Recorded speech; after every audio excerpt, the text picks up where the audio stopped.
Je m'appelle professeur Djibril Sangaré. Je viens du Mali.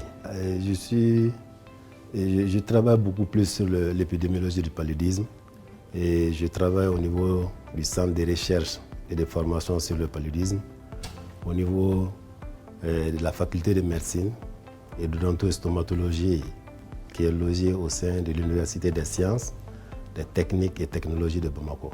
En termes de biogénétique, je dirais plutôt la génétique associée à la biologie.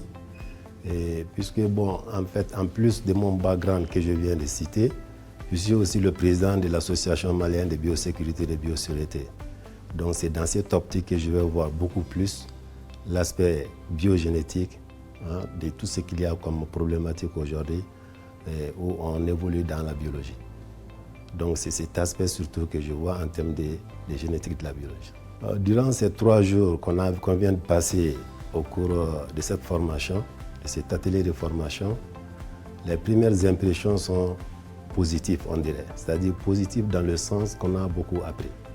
Puisque, comme je l'ai dit tantôt, le fait que je suis le président de l'association de biosécurité et de biosécurité, la plupart de nos activités aussi portent généralement sur l'évaluation des projets et des recherches qui ont des connotations et des aspects de biosécurité et de biosécurité en leur sein. Ça, c'est une très bonne question. Et au retour, tout près, on va aller dans une région un peu reculée de Bamako pour procéder à la première évaluation d'un projet de recherche qui porte sur les moustiques génétiquement modifiés. Je suis l'un des principaux évaluateurs dans ce sens. Et donc cette formation va beaucoup me servir et ce serait la première occasion d'utiliser tout ce que je viens d'apprendre ici. Mais au-delà de cela, on va aller, cette fois-ci, comme on a l'habitude de le faire, à chaque atelier que nous participons, étant membre de notre association, on fait un retour.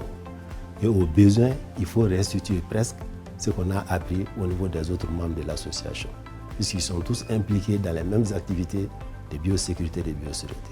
Donc ce sont ces 2 aspects qui vont être l'utilisation de tout ce que je viens d'apprendre. La première évaluation du projet des moustiques génétiquement modifiés, mais aussi former les membres de l'association dans leur activité de biosécurité et de biosécurité.